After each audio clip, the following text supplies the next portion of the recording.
Go. You may be wondering how all these standards can be addressed in one lesson.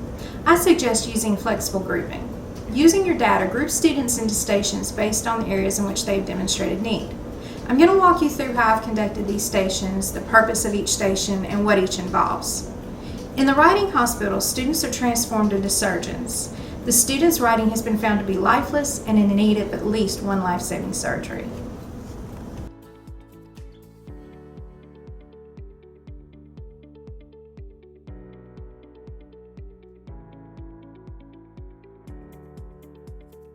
Go. For surgical station 1, it's code blue. The patient has dangling modifiers, run-on, subject-verb agreement errors, pronoun antecedent errors, and all sorts of errors that can inhibit the reader from understanding the essay or the sentences and keeping the patient from surviving. So students will find 4 cups or buckets on the table, and in each are resources and practice exercises to help them identify the errors. So before the student starts trying to edit any sentences in their paper, they'll have a practice exercise to start off with. Now for C, capitalization. This is one that most 8th graders will know, but they'll make common errors. They'll capitalize the beginning of a sentence, but they might forget to capitalize articles in books. For U, usage, subject-verb agreement, pronoun antecedent agreement. It's good to have a worksheet or some sort of practice activity just to remind them of the expectations, and then they can apply that to their own writing. For P, punctuation. They'll remember to put the periods at the end of the sentence, but they need to check to make sure they use the commas and semicolons correctly to join the sentences to make the correct compound sentences. Did they use the ellipses and colons correctly? And quotation marks, especially with dialogue or when citing evidence. And then S, for spelling and strong words. Did you spell them correctly? For surgical station 2, the focus is organization. The leg bone is connected to the knee bone is connected to the thigh bone is connected to the hip bone. And just like each part of the body is connected to another, each sentence connects to another to build a paragraph. Each paragraph transitions to another paragraph, and we move from one part to another through transitions. So for step 1, did you include transitions at the beginning of each of your paragraphs? I would have the students draw a box around their transitions. Then they can see if they use the same transitions repeatedly. I would have them use notes that are attached to a transition bone and find better choices if they use the same ones repeatedly. If they find they don't have enough transitions or didn't use any at all, they can choose some from the list. For step 2, do all of your sentences support the main idea? I would have them begin with a practice activity, such as the article, Around the World in 7 Months. I'd have them cross out extraneous information in the paragraph. Once you've checked your practice article, then you can go back to your own essay and make sure all of your sentences fit the main idea and eliminate extraneous information.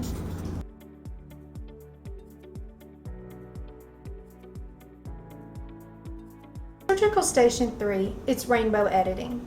Now most surgeons have scalpels and saws. You have highlighters. The body is made up of 206 bones, 37.2 trillion cells, so why would you only want to use one type of sentence in your writing? For this station, the students will start watching a video. I provided the link for you. Have you finished your video? Once the video is finished, the students will start highlighting. Using the essay they've already written, students will start with 4 scalpels or highlighters. What I want you to do is use the pink highlighter and highlight your simple sentences pink. Remember that a simple sentence has one subject and one predicate.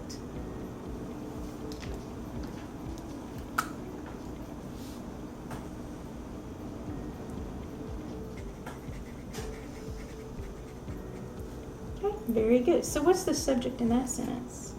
Helen. And what is the predicate? My name. A predicate is a verb. Yes, is the verb. Okay, let's look at your next sentence.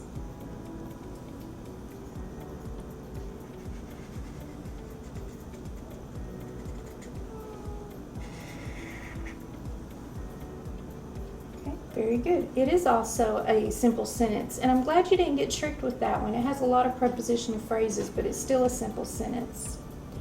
What about the next one? Is it a simple sentence? What type of sentence is it? Very good. Sorry, you can't hear her with the mask on. We've put on, one of the things we do with our surgeons is let them wear the white coats or white shirts and the mask so they'll feel more like surgeons. Complex sentences will highlight either blue or orange, compound sentences in yellow, and compound complex in green. So the complex sentence she's going to highlight in orange.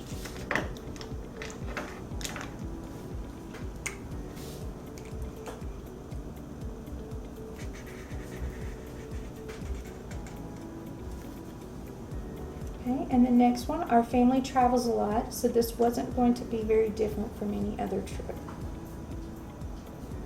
Which color would you do that one? Very good, orange. It's also complex.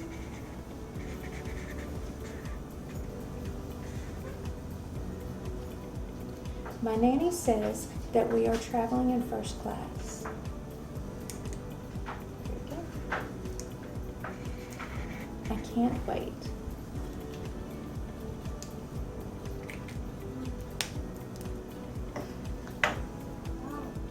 What type of sentence is it? It is simple. Now she would continue this from here. Now looking back, do you have a majority of one color or an even mix of all four? And looking back just at this first section, we can see that she has mainly two types of sentences, complex and simple. So at least she doesn't have just all simple, but she doesn't have any compound or compound complex. So we want to see what we can do to stretch some of those simple sentences and maybe even combine some. So first we're going to choose 3 simple sentences from her essay and see how they can be stretched by adding a prepositional phrase. So for the purpose of this activity, choose one of your simple sentences. Okay, think of a prepositional phrase that we can add to make that sentence longer. Remember a prepositional phrase from the activity we did about prepositional puppy being able to go over the barn, under the barn, around the barn, after lunch, before lunch. What's a prepositional phrase we could add to the phrase I can't, or the sentence I can't wait? Okay, I can't wait until lunch. That would add a prepositional phrase. It would still be a simple sentence, but it makes it more intriguing, gives us some additional information. So you can add that to the sentence until lunch. I'll let you go ahead and write that in there. And we would do that to 3 sentences. For the next part, we would choose 2 simple sentences that could be combined into a compound sentence. We could do that, of course, by adding a comma and a conjunction or a semicolon. For step 3, we would choose a simple sentence that needs additional information, and we would add a dependent clause.